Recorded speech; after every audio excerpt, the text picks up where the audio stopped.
Things you don't need in a relationship. You don't need their location on your phone. It's not going to stop them from cheating. You don't need to go through their phone unless you're prepared to leave them, which you're probably not. You don't need your friend's advice. Whatever they did, you're going to forgive them and your friends never will. You don't need to go social media official. The key is to have a private relationship but not a secret relationship. If they embarrass you, you leave unscathed. You don't need to start living together immediately. Wait as long as you can and then wait longer. You don't need to give them an ultimatum. You need to give yourself an ultimatum. Ask for what you want and move accordingly. You don't need matching tattoos. You will end up getting it removed. You don't need to check if they ate. They're not a baby. You don't need to compromise on your boundaries. They absolutely will lose respect for you. You don't need to confuse unconditional love with unconditional tolerance. There's a big difference. And you don't need relationship advice. You need to get better at walking away when someone isn't meeting your standards. You're wasting time. The amount of time that you're scrolling on social media is the amount of time that you could be using to invest into your dream life. Clock it. Don't think that all you have is all you ever get. Like, it's so important for you not to think that the life that you're living is the best that it gets. And you may not be thinking that. You may still have your dreams and aspirations, but the way that you're showing up for yourself, the way that you're not doing a 5 to 9, whether that's AM to PM, or maybe just a 5 to 6, like you're not even investing an hour into the life that you actually want to live, but you have no problem getting up every day at 7 a.m. to get ready for your 9 a.m. And you don't even like it. I've had so many conversations with people in like really the last week where like, I hate my job. And I'm like, yo, what are you doing like outside of it? You may be tired. You may be wanting to decompress, but decompressing does not look like watching 3 episodes back to back that are all 60 minutes. Do you want your dream life? Get out of the app. Like literally close the app right now. Close the app. If any of the following applies, that man is not the one. Part 2. For starters, if you are making timelines, like if he doesn't do this by this date and this time, then he's done. It is already done before it ever started. You are unconsciously looking for your way out. You just want to feel better and validated by the choices that you make. You don't have to do that. You can walk away whenever. Number 2, if all of your friends and family do not like the person that you're with, or if they don't like who you are when you're around that person, that is not your person. Because listen, your friends and family have your best interests at heart. They want what's best for you. They're speaking up and saying that they don't like this person or they don't like who you are around this person.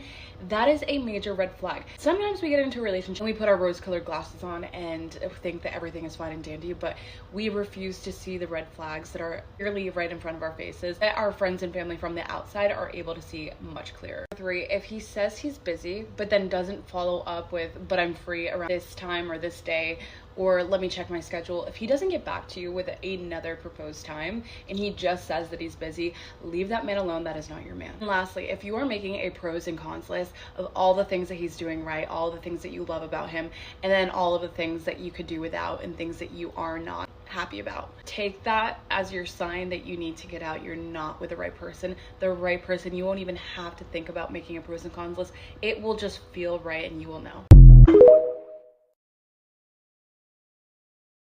The people that are not afraid to do things by themselves are really the people that are experiencing life and really living it to the fullest. And they're the ones that you'll catch on social media or whatever, and you're like, what are they doing in another country? Or what are they doing over there? Like, what just happened? And it's because they don't wait for people anymore. Okay, they're tired of telling people their plans and nobody comes through or everybody falls through. They're like, screw it, I'm gonna do me. Okay, and maybe I'll share this with my friends and say, hey, I'm doing this. If you want to come. But they're not waiting for people to make their plans. They're just doing it regardless if those people come or not. And it really takes a special kind of person that's fearless, okay? Because, yeah, people are scared to do things by themselves. People are scared to just go out to the store, to dinner, whatever, by themselves, okay? And so going to another country or traveling or just doing anything by yourself, it really takes a special kind of person that's like, I know I might be a little bit scared or there is a lot of what ifs or what if this happens or whatever, but they're like, I'm pushing through all that because I really want to do this. And if I continue to wait around for people, I'm never going to do the things I want.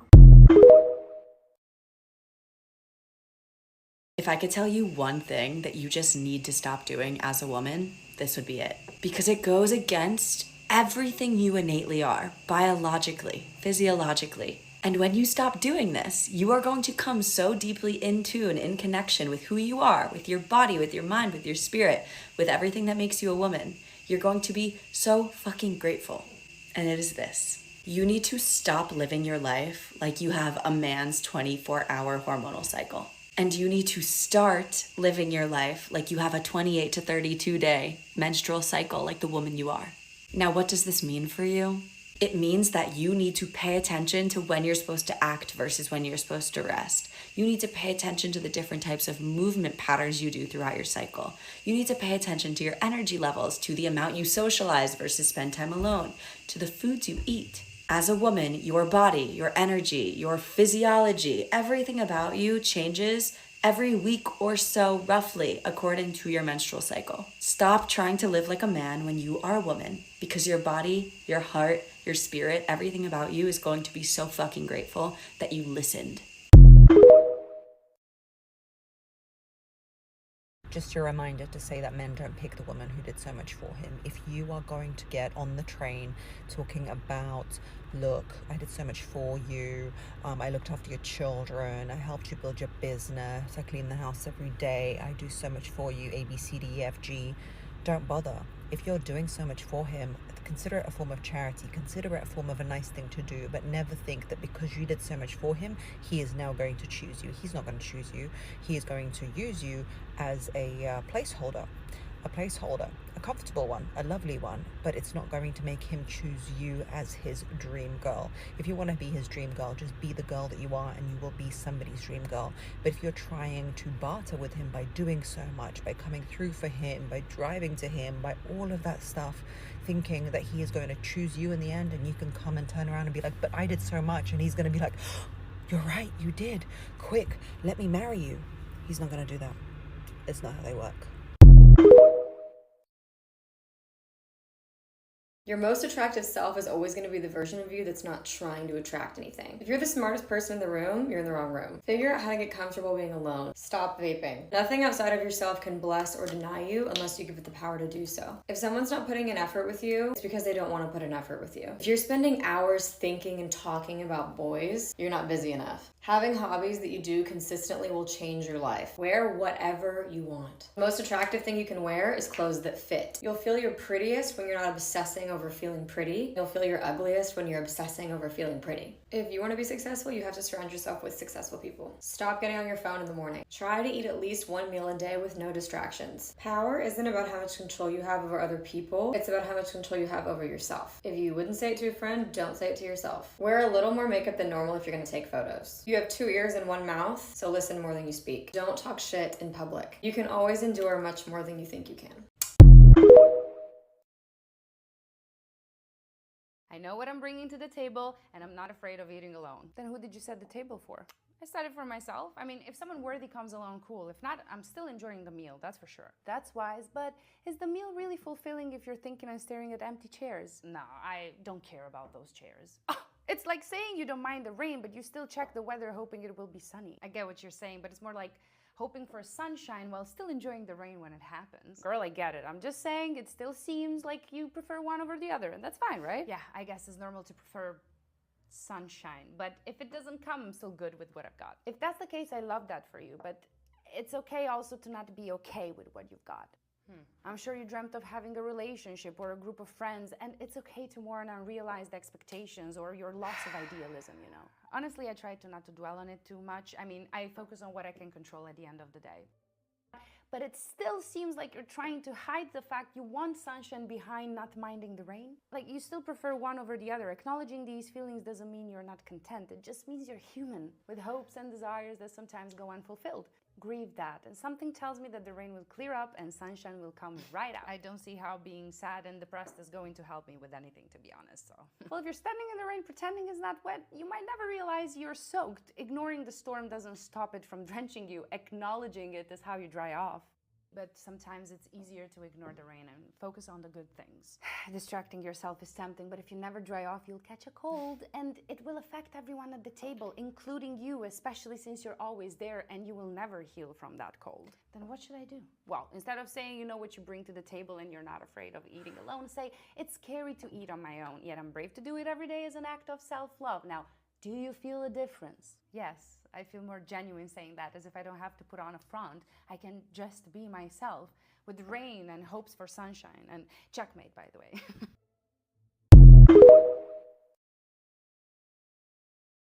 Christian, I'm really confused because my ex is now with someone who isn't even beautiful and they're about to get married. I waited years for marriage with him and I'm really struggling. Okay, so if you're just talking about beauty, you're already lost. Men are drowning in beauty. They can go on Instagram and look at pretty girls. You do not stand out because you're pretty. You stand out when you have goddess energy. I live in LA.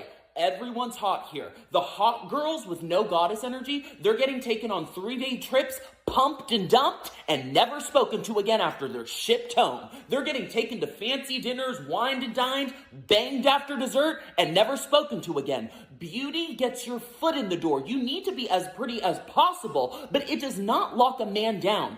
Goddess energy does. Your confidence, your willingness to walk away. He has to know you would be willing to walk away. Your refusal to chase a man.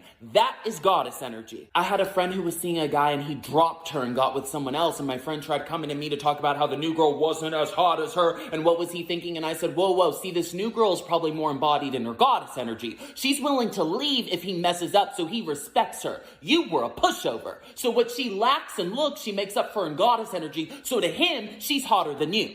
That shut my friend up real quick. He can find beauty everywhere. He cannot find goddess energy, so step into it. Maybe you stayed too long in those relationships because of your own loyalty. Because of the way you were raised, you were taught that you don't leave the people that you love. So even when these people showed you time and time again that they did not value you, that they did not respect you, nor did they care about you, you couldn't find it in your heart to go.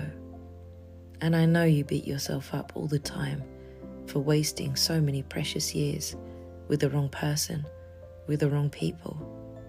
But maybe it's because your heart didn't know any different.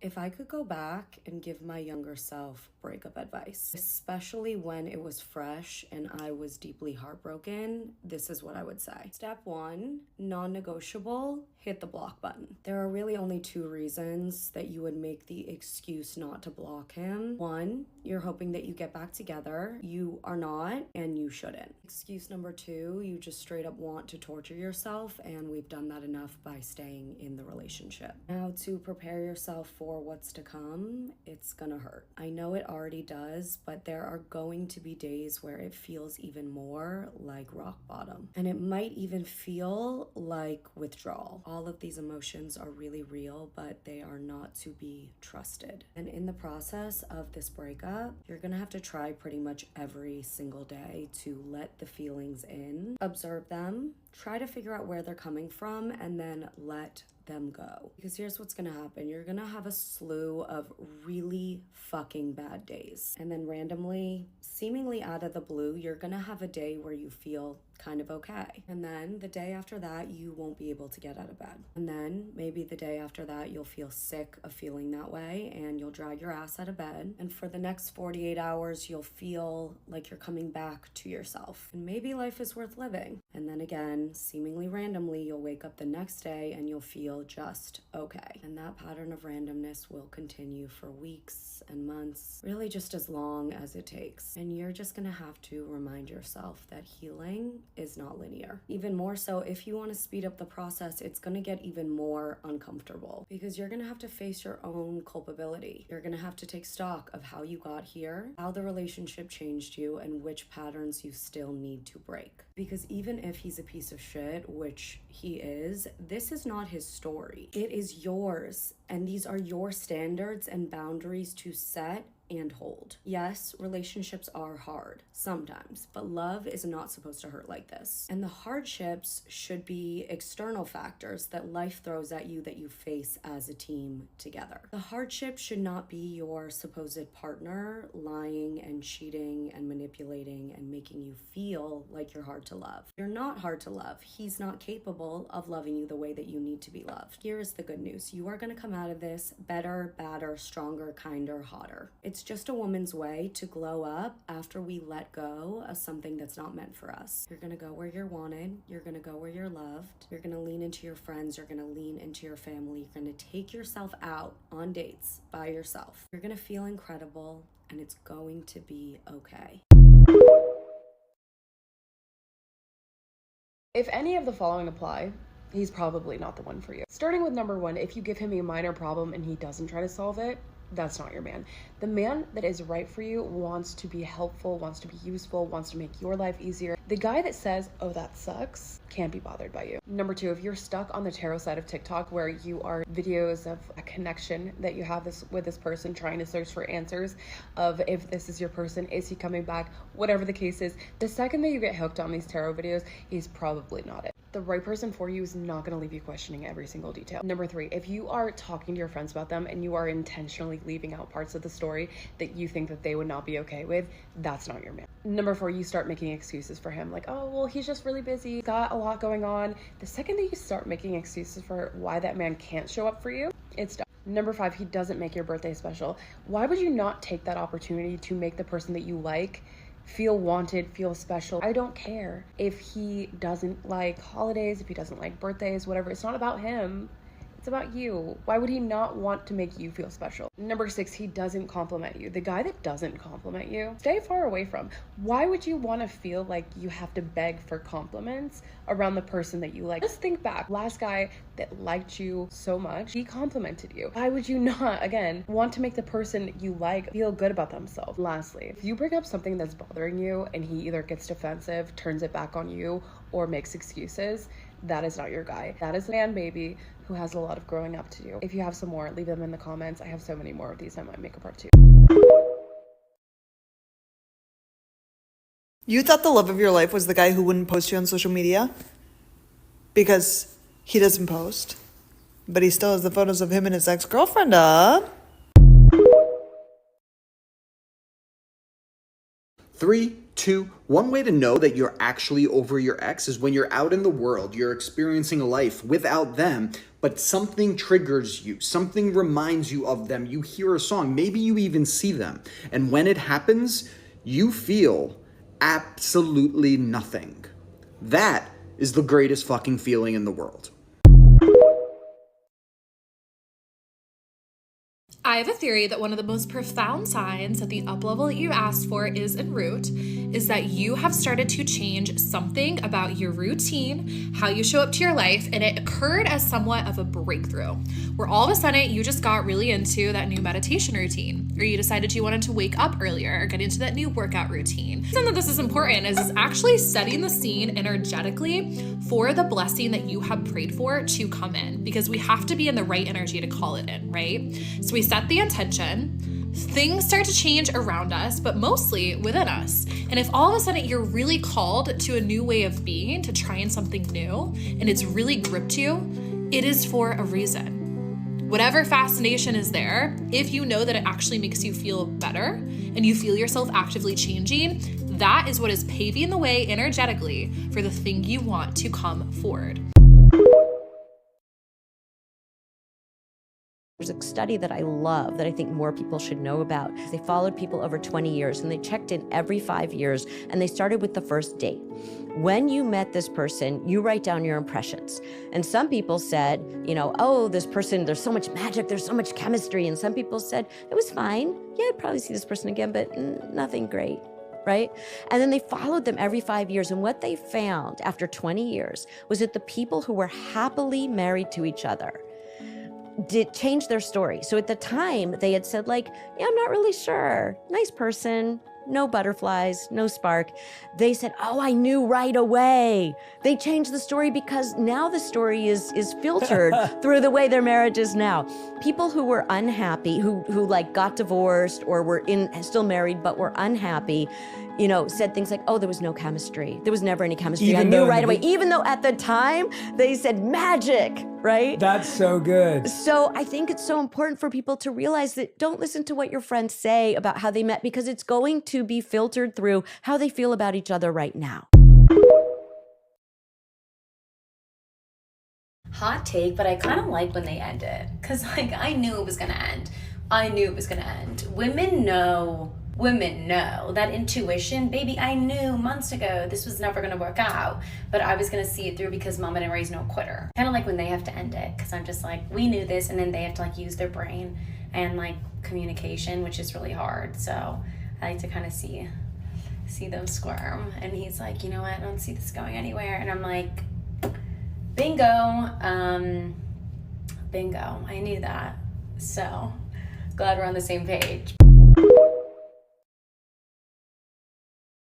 If you want to have your hardest glow up and become the most magnetic, attractive version of yourself, you apparently need to be working with your Venus sign. How you're going to figure out how to do that is you're going to download this app called Astra. You're going to ask it this exact question. Based on my Venus placement, what are the best ways for me to glow up and become the most magnetic and attractive version of myself? It told me that I should try out some different hairstyles, like getting bangs. So I did.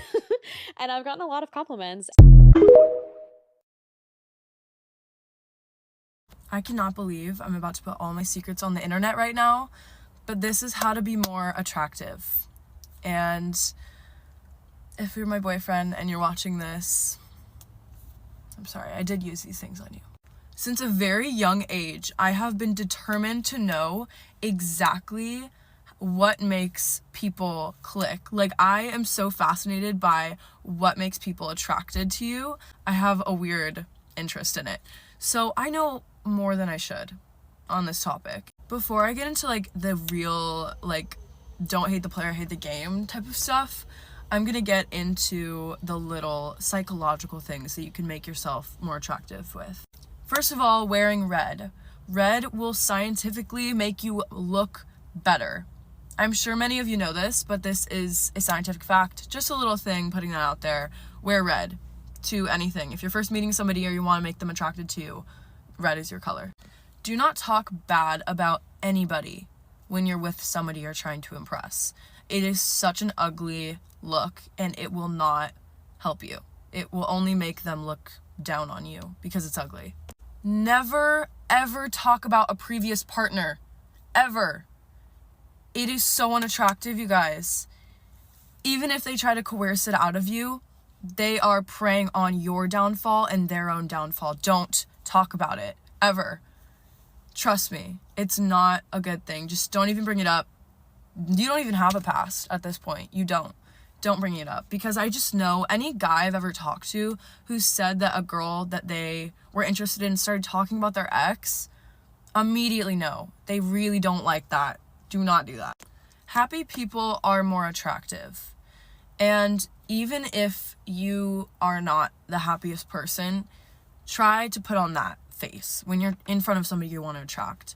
Just try to be as positive as you can be, because that is attractive and that is something that people want to be around. So try not to trauma dump or, talk about how bad your day is, like complaining. Try to put on your best face. It's really important to be someone that other people want to be around in order to better themselves. And if you're a negative person, they probably aren't going to look at you that way.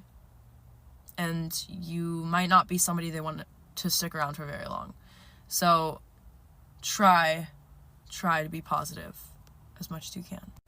Okay, stop playing games, because games don't work. Because we all know what you're doing, and you know what we're doing. I just hit my elbow, but it doesn't work, you guys. Why are we kidding ourselves? Games are so obvious. The only time it's not obvious is when somebody's not playing a game with you and they genuinely don't care. So that is what you need to be doing, because that's when it's attractive.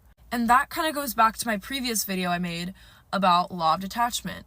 By being unattached, you are automatically playing the game better than any player ever could. Always be nice, but never be nice in a way that it jeopardizes your pride. And I do not believe that we should make decisions based on ego, but have some self-respect. Have self-respect and know that this person, if they're not going to respect you, someone else will. Always. It doesn't matter what you look like. It doesn't matter how old you are. Someone else will respect you if this person is not. They are not your last straw. Never, ever, ever think that they are your best option or they're the only thing you're ever going to get, because that's not true. And it has always, time and time again, proven not to be. for everybody in this world. Anyway, pursue every opportunity that comes your way, but do not chase them. Pursue something while also attracting it. So pursue it by saying, yeah, I'd love to hang out with you. But then you sit back and you relax. You don't need to be giving them everything you have in order to make them like you. That's not how it works. I feel a lot of the time when we're not getting what we want from somebody, we're like, oh, I'm just not giving them enough. No, they're not giving you enough. They're never gonna give you more if they know they can get more by giving less. And something that I really, really want you guys to get into your heads is that energy is above physical anything. If you have a incredible, beautiful energy, it can make whatever you've got going on physically look 10 times better. In any given case, scenario, doesn't matter. 10 times better or 10 times worse. The last thing I'm going to say is give someone an experience they've never had before. It could be literally anything. Going to a new restaurant, trying it doesn't matter, anything new. And it will make you more attractive. I'm not even sure the science behind that. I just know it works. Works without fail.